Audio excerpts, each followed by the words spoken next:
Entendes o que estás lendo?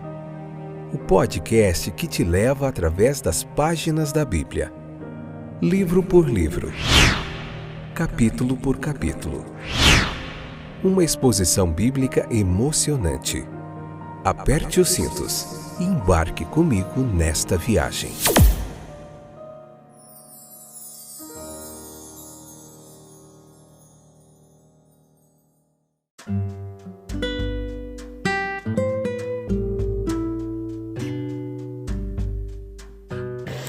Olá, eu sou o Fábio e esse é mais um fantástico, excepcional, fora de série episódio de estudo bíblico, de estudo sequencial da Bíblia, uma pregação expositiva aqui capítulo por capítulo. Tá sendo joia demais, esse é mais um desse podcast Entendes o que estás lendo, que joia, né? Tudo bem com vocês? Muito bom tê-los de volta para a gente continuar a nossa jornada. Hoje Levítico capítulo 2, a parte 2, episódio número 361. Joia demais, quinta temporada, muito bom. Vamos lá, meus queridos? Vamos continuar a nossa jornada. Minha voz hoje, vamos ver se ela ajuda, porque tô bastante cansada, tô falando demais, precisando falar menos. Hoje a gente vai ver muita teologia do Antigo Testamento, muita história, muita cultura, antropologia, tem muita coisa legal e o mais importante, o aprendizado do que a palavra de Deus tem para nos ensinar e como a gente coloca tudo isso em prática. Vamos ver todo o simbolismo desses sacrifícios aqui do Antigo Testamento de Levítico. É bastante importante, interessante você entender tudo isso, vai te fazer compreender melhor o Novo Testamento também, tá? Que isso aqui tudo é sombra do Novo Testamento.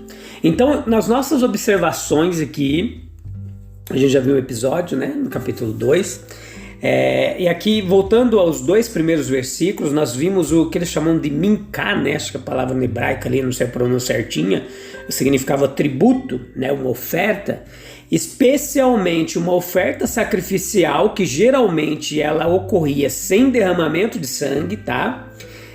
E oferecida de forma voluntária, isso também é importante.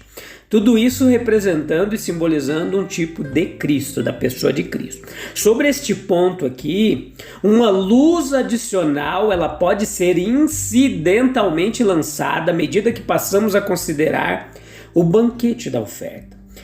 Para isso nós consideramos ser designados para representar a nossa comunhão com Deus em Cristo.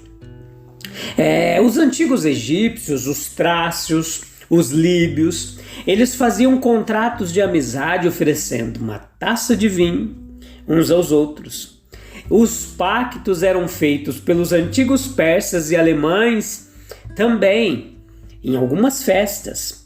Os pitagóricos, seguidores de Pitágoras, tinham um símbolo: não quebre o pão, significando não quebre a amizade. Usos semelhantes ainda existem em alguns lugares. Seria considerado entre nós uma coisa muito incongruente que pessoas em inimizade se sentassem deliberadamente à mesma mesa, né? Mesa é lugar de comunhão, lugar de amizade.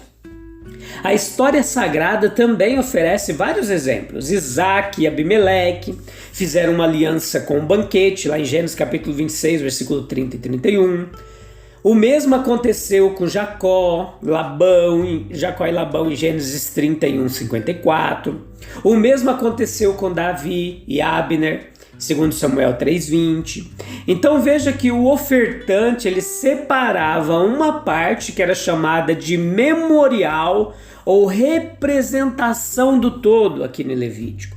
E assim ele pegou do grosso da farinha fina um punhado, e a isso ele adicionou uma proporção adequada de óleo. O sacerdote então queimou o memorial completo sobre o altar de holocaustos. Deus, ele deu significado, ele significou a sua aceitação consumindo-a no fogo, que não era de origem humana, o texto deixa claro em muitos lugares, mas era um fogo que havia saído da presença ou da Shekinah de Deus. A porção assim consumida era considerada como alimento de Deus, simbolicamente, é claro, meus queridos, Deus é espírito. Mas veja que da oferta ele teve prazer de aceitar. O restante, o que sobrava, era comido pelos sacerdotes. E os sacerdotes aqui, eles não devem ser vistos como tipos de Cristo. Não nessa história, não nesse contexto.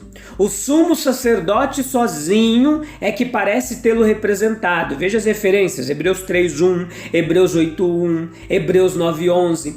Os sacerdotes comuns eram representantes do povo santo, portanto, toda a nação de Israel era considerada um reino de sacerdotes. Êxodo 19:6.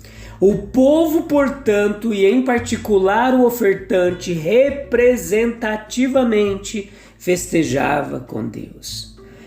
Sob o Evangelho, até mesmo essa representação oficial ela é alterada.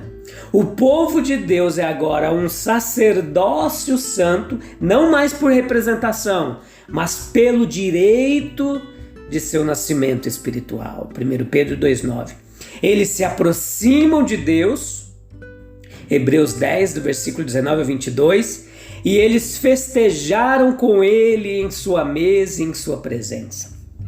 Tudo isso, entre muitas outras coisas abençoadas, é apresentado na Eucaristia cristã, ou na ceia do Senhor. Cristo é o meio desta comunhão. Obviamente, já que a minca era um tipo de Cristo, a oferta, o tributo, isso foi suficientemente demonstrado. Nós podemos acrescentar que o argumento é sustentado pelo uso do termo memorial. Quando o primogênito do gado ali, ele foi levado, em vez do resto, é chamado de fazer um memorial a Deus, Êxodo 34:19. E isso representava a tomada do grande primogênito em vez de todos os homens. E o primogênito ali dos animais era apenas um memorial, não o sacrifício real. É uma grande verdade que Cristo é o nosso único meio de acesso a Deus. João 14:6. Ele é a nossa paz, é por meio do incenso de sua presença que nossa oferta se torna um cheiro suave, um cheiro de descanso ao Senhor. Versículos 2 e versículo 9. Às vezes na minca a farinha não era cozida. Versículo 2. Nesse caso o óleo que acompanhava não era misturado. A porção reservada para os sacerdotes pode, portanto, ser misturada por eles da maneira que quiserem para se tornar mais saborosa. Em outros casos, o pão era preparado por suas mãos. Às vezes assados no forno em bolos misturados com óleo em bolachas sem fermento, com óleo derramado sobre eles. Versículo 4. Às vezes em uma panela ou óleo derramado sobre ele. Versículo 5, versículo 6. Às vezes na frigideira ou na grelha com óleo. Versículo 7. O pão da vida é essencialmente bom e nutritivo. Sim, é ao mesmo tempo capaz de ser servido em tal variedade que se adapta a todos os gostos que não sejam cruéis. É privilégio do escriba instruído no reino revelar coisas novas e velhas, colocar as coisas velhas sob novas luzes e mostrar que não há nada novo sob o sol, porque todas as coisas são tão velhas quanto os conselhos da eternidade.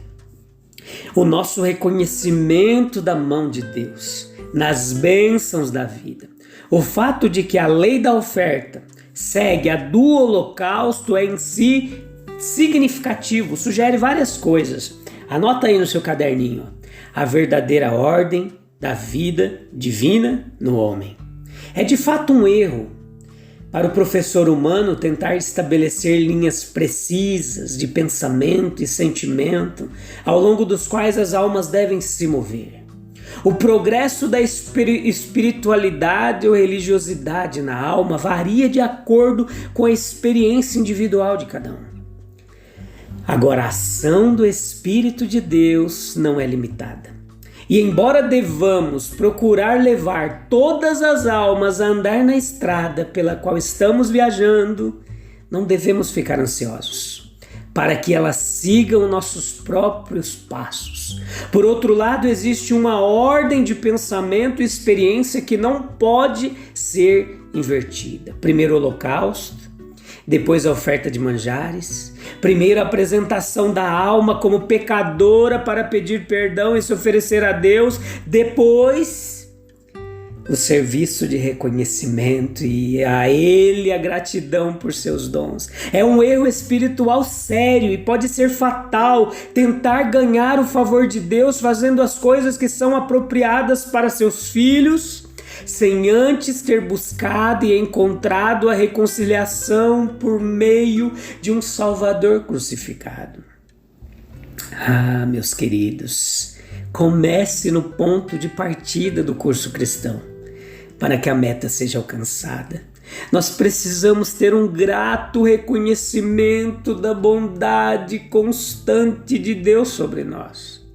A oferta voluntária de manjares era um sacrifício no qual o adorador reconhecia que as várias bênçãos de sua vida vinham de Deus e lhe pertenciam. Ele trouxe farinha fina, versículo 1, óleo, versículo 1, e também vinho como oferta de bebida, Levíticos 23, 13, em outros textos aqui nos mostram. Eram os principais produtos da terra. Os principais elementos da comida estavam em uma hora sagrada no lugar santo e por uma ação piedosa, solenemente reconhecidos como presentes de Deus, para serem aceitos com gratidão de suas mãos, para serem reverentemente colocados em seu altar. Nós estamos gratos, prontos a reconhecer a bondade de Deus em nos suprir com o que precisamos. O pão, ele representará o alimento necessário, e quando consideramos a bondade de nosso Criador, isso acontece. Ao fornecer originalmente aquilo que é tão saudável e nutritivo para todos os homens, em multiplicá-lo tão livremente que haja abundância para todos, fazendo com que ela seja multiplicada de forma a ministrar nossa saúde moral, espiritual, através de nossa inteligência, atividade, cooperação, etc. Tornando saborosas e prazerosas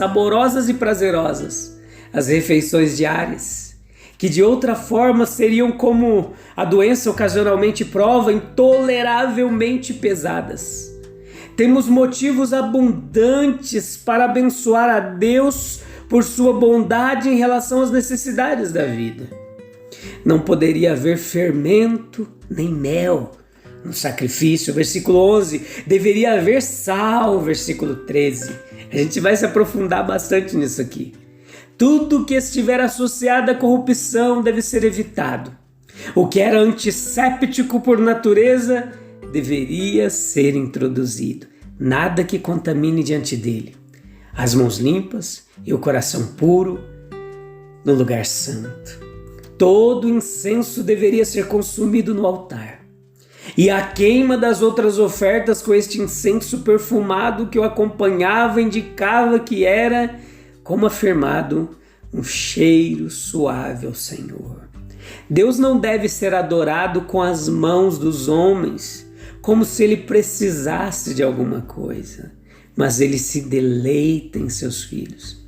Um sacrifício de reconhecimento agradecido da mão de Deus é adequado para nos proporcionar o maior benefício espiritual, ajudando-nos a manter um coração humilde diante de Deus, fazendo com que sejamos preenchidos com a pura alegria da gratidão, em vez de sermos inchados com a complacência do orgulho. A oferta de comida, consistindo de farinha fina, com incenso, bolos, grãos tostados, adequados para todas as classes, uma porção de pão, primícias, oferecida no fogo como memorial da bondade divina e penhor da vida futura. Veja vários detalhes perceptíveis aqui, meus ouvintes amados. Era o que fazia parte da refeição diária da casa.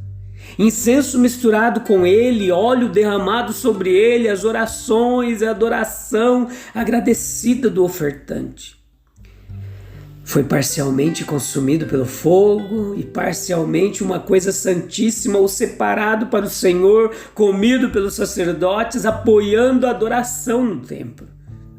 Se assado, deveria ser sem fermento, nem mel, sem corrupção, um sacrifício puro, toda oferta temperada com sal, o sal da aliança do teu Deus, isto é, o emblema da graça divina, que enquanto aceita a obediência do homem, ignora e perdoa a sua imperfeição.